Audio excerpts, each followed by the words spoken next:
Hi guys. Hi guys, welcome back to my channel. Hi guys, welcome back to my channel. So for today's video, I wanted to keep it chill and just talk to you guys about things that I've been going through the past few weeks. So if you want to see that, or if you want to hear me talk, then just keep on watching. So reason why I haven't been uploading much, why my voice is already so shaky, like it's not even a dramatic thing. But I'm not gonna lie, I haven't been feeling mentally okay and I'm pretty exhausted. So yeah, just disclaimer, if anyone is suffering from mental illness, I might be talking about it. I don't know yet. Whatever comes out of my mouth in this video will be it. Get out of this video if you're not feeling okay. That's what I'm trying to say. So the past few weeks have been rough on me mentally because I have a pimple. Not because I have a pimple. My sister tested positive for the virus, and so she was self-quarantined for 3 weeks, and we haven't been able to visit my family for basically 3 weeks. And my family is definitely a big source of support for me in terms of my mental health. We have this weekly routine to visit them there and spend the night or spend the whole day there to just, you know, just hang out and catch up and just family stuff. And that has been that's how I've been. Why am I so white? Hold on, this is unacceptable. They're a big source of support for me personally, and since we haven't been able to visit them for the past 3 weeks, I've been pretty overwhelmed because this isn't the first time that one of my family members got the virus. I think a month ago, my brother also tested positive for the virus, and so he had to self-quarantine in his room for 3 weeks. And you know, it's a reality that has been on my mind lately, that this virus is really affecting me firsthand personally. Well, not firsthand, but just like, you know, a family member, and having to not worry extensively, but like, you know, it's there because my brother and sister, they're both lawyers and they're still working in their offices, and of course they're more exposed than you know, someone like me who's just staying at home. And also, reason why it's a bigger deal for me and my family is because my dad, he has diabetes, and we are really careful.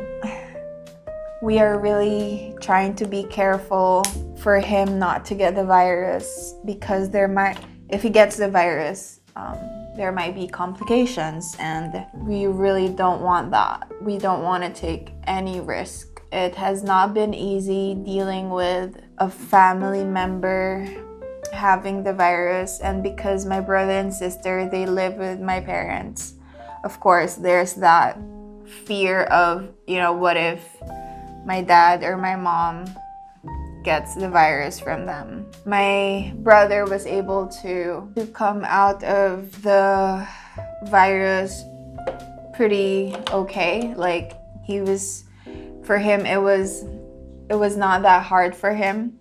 But my sister, it's different. It's a different experience for her, and that's, you know, that's pretty scary. Like, she was struggling with her breathing, and of course it's not fun to hear that, but you know, we tried our best to be there for each other, and finally she tested negative. No, it's not that she tested negative, it's just that she's not contagious anymore. And you know, hopefully if she gets tested, that, you know, she'll be negative. It has been pretty overwhelming, to say the least, because of course we all know that this virus, you know, no one is exempted from this virus. Like, anyone could get it, but when it hits you, or like when it hits your family, it just makes it more real. It's like yeah, it's just a lot of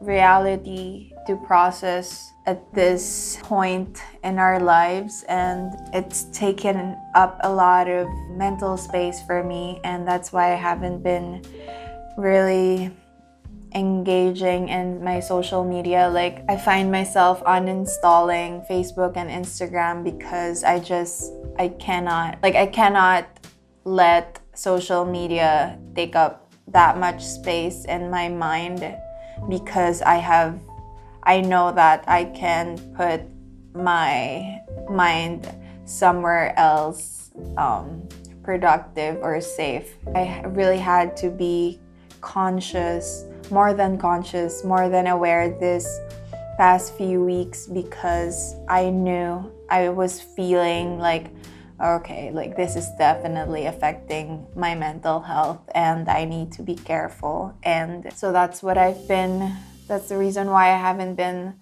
that much active on social media, and that's, you know, the precautions that I've been doing to not get into a negative spiral. While we couldn't visit them, we decided to repaint our room. Well, not the entire room, but like repaint the accent wall. This used to be white, and this used to be a dark gray, and we decided to paint it this nice dark blue-green. My husband and I, we adore this color. Like, we just feel refreshed because of this color. And I'll tell you a story about, you know, what we went through to get, oh, that's intense, to get this color. So my husband bought paint, the Boysen he bought a Boysen paint, and I didn't know that he bought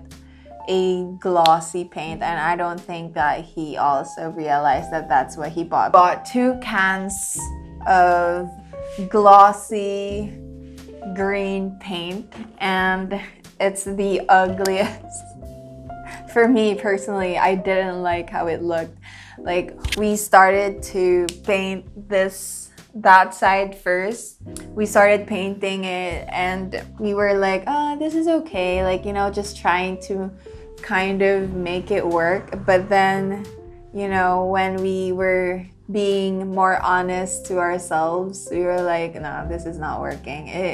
The paint looks like the paint of a basketball court in, you know, barangays. That glossy, leafy green paint that's super unflattering for a room. Like, it was not good. So he went to Wilcon to buy another paint. Like, he exchanged, that was unopened yet, and so we were able to exchange it with this color, and it finally worked. And so we painted. We didn't hire anyone to do it for us because, you know, we have the time and the resource to do it, so why not? I just didn't know that painting could be that tiring. It took us 2 days to complete this 2 accent walls. Well, also because we had a fail, so maybe that's why it took longer than we were expecting. I thought it was just going to be like a day of painting, but since we had a hiccup, it took 2 days, and my gosh, I was so tired after that. Like, I needed to recover for a few days. Well, I needed to recover because I was so tired. I never thought that painting could be that tiring physically. And I remember when I would like take breaks in between painting, like I would just sit down on the floor and just feel so exhausted.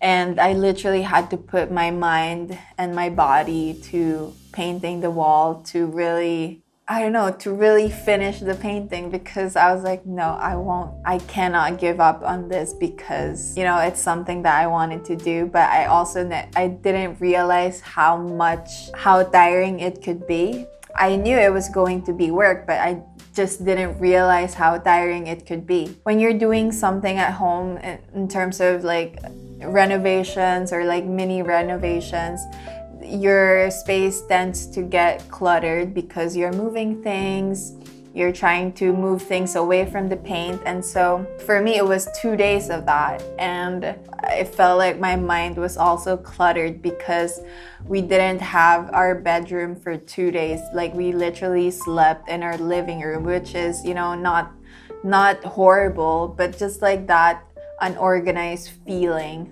So many butterflies. But yeah, I'd say it was a success because I've been hanging out in our room and feeling very peaceful and rested, which I really need recently because I've been feeling restless. I don't know if it's because of the recent new moon or full moon, but yeah, I've been feeling restless. And of course, you know, what happened to my family, to my sister, it's no fun.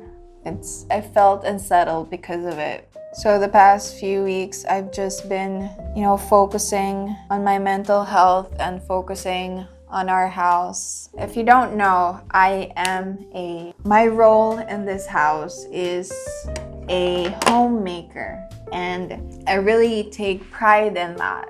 And I look up to people who are homemakers because it's hard to manage a house by yourself, especially if, you know, we don't have any help here. We used to, when the pandemic wasn't here yet, we used to hire someone to help me clean once a week and do the more tiring things like laundry, deep cleaning, mopping, you know, things like that. And now it's been 6 months of having no help and just me doing everything. Of course, my husband helps, but it's my responsibility. And I've taken that responsibility seriously, and it's just been really tiring and exhausting managing the house. And for those of you who are also homemakers, I think you'd understand how tiring and exhausting and sometimes restless it can be, because you are at home, but you're also aware of the things that you need to do. Like, for example, I just finished doing the laundry, and I'd take a break, you know, just watch or read or play with Bagel.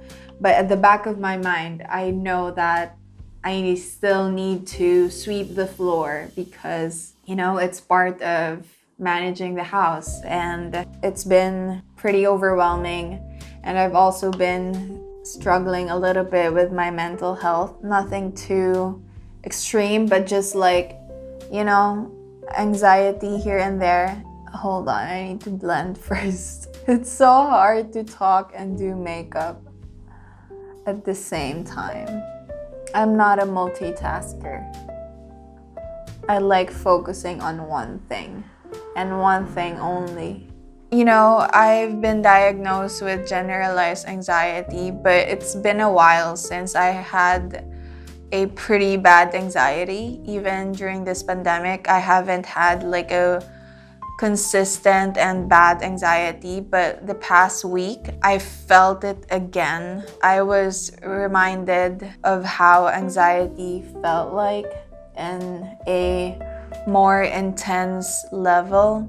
Like, it was weird because I've been doing great considering you know, I'm diagnosed with these things. And so when I felt that anxiety that I was very familiar with, I was like, I got nervous because I was like, oh, is this gonna last for a while? And, you know, the typical anxiety of like worrying about the future too much, that it doesn't really make sense. You know, I was in that mental space, and it was weird because I knew it was anxiety, because I was aware that my mind was making up these scenarios of like, oh, like what's gonna happen to me when I'm 50 years old? Like, you know, these things that I know is unreasonable, but you know, not unreasonable, but you know what I mean. Like, it's not something that I would think of. It's something that I work through with my doctor and myself, and it was just like weird to be reminded of that. It's like I'm looking at myself and I'm just like watching myself get anxious.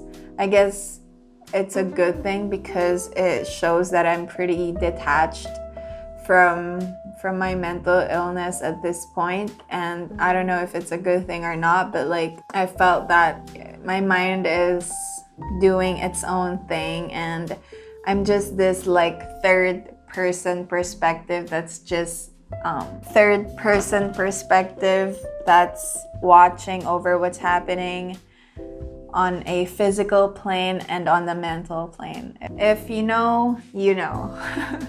Having experienced that, I knew that, okay, I need to take care of myself more mentally because things are really affecting me, and I won't ever take that lightly because mental health is a big priority for me, because without my mental health, I don't think I am a functional person. What I went through with my mental health during the peak of my depression and anxiety. Hold on, my battery is dying. I forgot. Oh yeah. So, you know, during my peak of depression and anxiety, I really tried to get to know myself in terms of my priorities in life. And I really am grateful for that experience. And it's pretty ironic that I'm grateful that I got depressed, but like there is really a part of me that's super grateful that I went through what I went through, because I was able to really put things in perspective and really focus on things that I know matter for me personally. And you know, I wouldn't do YouTube if I knew that I wasn't ready. And what I mean by that is that I know that I would be only doing YouTube if I know that this is just a creative outlet for me, and it wouldn't become something that I would obsess over in terms of like views and likes and the financial opportunity of it. Like I really processed everything before doing this, because what I learned about my depression and mental health, and just,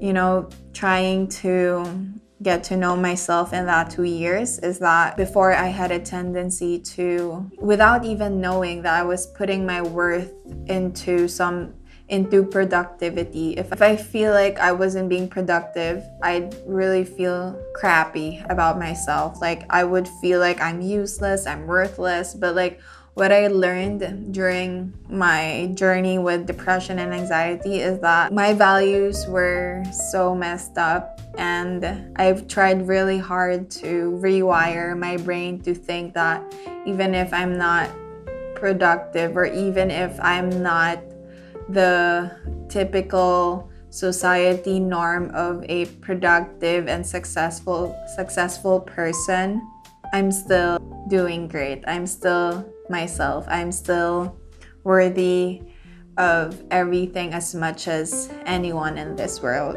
And so I'm really thankful for that experience, because I knew that I should be doing makeup.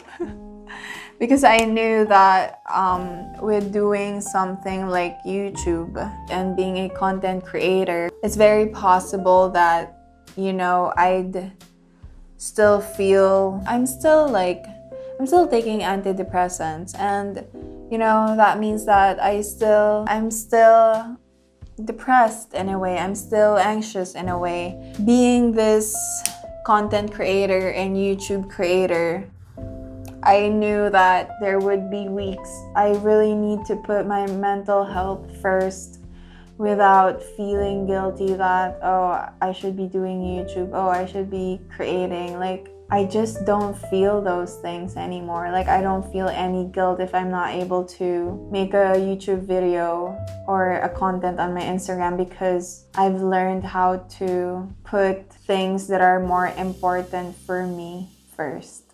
And so I'm really thankful for that experience, because I just feel like I'm more resilient to things. I'm more accepting of certain realities, and I'm just like more accepting towards myself and my condition. And of course, I still feel guilt sometimes, but like I know how to navigate those feelings in a healthy way. And yeah, of course, I'm not perfect. Sometimes I would like snap at my husband, but just like let myself be moody, because there's really nothing I can do but just like sit with it, you know. And of course, I live with someone else like that. My husband would see that side of me, and that's okay, because it is what it is. And I know that I'm always trying to be a better person, and that's what matters, right? So anyway, during that period of me not feeling great mentally, I've been watching a ton of anti-MLM videos. Comment down below if you have also been watching contents like that on YouTube, because I have. Like, I watch so much of it that I'm pretty hooked. If you ask my husband, he'd say that, yeah, Jean is pretty into anti-MLM content. I've been watching a lot of that, and I can't help but to also want to make content regarding anti-MLM, because I know that here in the Philippines there's a lot of MLM companies, and it's a controversial topic in of itself. Me talking about it, like I brought it up once with my family. We're uncomfortable with that because it's controversial, and you know, they're just worried about me, but I really want to do it. And you know, if you watch all of my videos, or if you follow me, or if you watch like majority of my videos, you'd know that I have no problem talking about controversial things just because I'm comfortable talking about them. You know, it's the people around me who aren't, because, well, they are controversial for a reason. And I really want to talk about anti-MLM or like multi-level marketing businesses here in the Philippines, because I also had experiences with those businesses before. Like, people would invite me to these things and I'd be like, you know, game, but luckily my parents, especially my dad, would say that, you know, my dad would say, yeah, it's not a business, it's a bad business. Like, don't get into those things and just focus on your studies. But yeah, I really want to talk about it because I'm the type of person, if I see something that's along the lines of people taking advantage of the vulnerable, or like people taking advantage of other people's weakness, I'm pretty like, my eyes are open to that. I won't turn a blind eye for the sake of maintaining peace or order. Like, for me, it's like I need to talk about it because it's something that is sketchy. You know what I mean? Like, I don't know. Comment down below if you want me to make anti-MLM content, and I'll try my best to make it informational, educational, and not like bashing these peoples and companies, but just like, you know, trying to make it known what these companies or businesses are really like. You know what I mean? So yeah. What else? We are kind of not renovating, but we're also doing my husband's, because upstairs is my husband's office. It used to be his studio, but now it's his office, and so we're trying to renovate it, repaint it. And so if you want to see how I create spaces in our house, or just like rearrange things to make things feel more fresh and just make things flow better energetically wise, let me know, because I think I would love to do that for you guys. Just like show what like before and afters, and I think that would be so much fun. And yeah, I'm done with my makeup, and I think that's it. What else do I want to talk about? I've actually listed things that I want to talk about. I also want to talk about like, have you guys seen Social Dilemma? It's a documentary on Netflix, and it talks about how social media is really out there to get everyone really addicted in their phones, and you know, Instagram, Facebook, and Twitter, and you know, stuff like that. And this is something that I've been very passionate about ever since. I've always been the one to like, oh my goodness, this is affecting me mentally and it's not good. And I've always thought that, oh, okay, maybe it's because I am a very sensitive person, that's why it's affecting me. But not really. Like, at this point, we could definitely see how social media is affecting a lot of people. Like, it's not just me anymore, you know, it's globally affecting everyone. And I've always been someone to kind of like stay away from it when I'm not feeling great, because I've always been familiar of how crappy I feel if I've spent so many hours on these apps or on my phone. But I've been like uninstalling Instagram and Facebook and YouTube, and it's like one of the coping mechanisms that I try to do to really take care of my mental health, or really like put my mental health first, rather than, you know, giving in to temporary dopamine fill. I think that's everything that I want to share with you guys. And I know we are still in this trying times, and we are tested in a lot of ways, more than the normal or the usual. And I just want you guys to know that you guys are not alone. We are not alone. Everyone is experiencing this in one way or another. And it's important that you know this. Reach out to family, reach out to friends, step up your self-care and self-love game. Pet your dogs, pet your cats, talk to yourself, talk really kindly and lovingly to yourself. And I know that the future is bright for all of us, and I believe that 100% that everything will be okay and everything will make sense in the end. And so thank you so much for being here. I appreciate you listening to my thoughts, and I'll see you guys on my next video. Bye.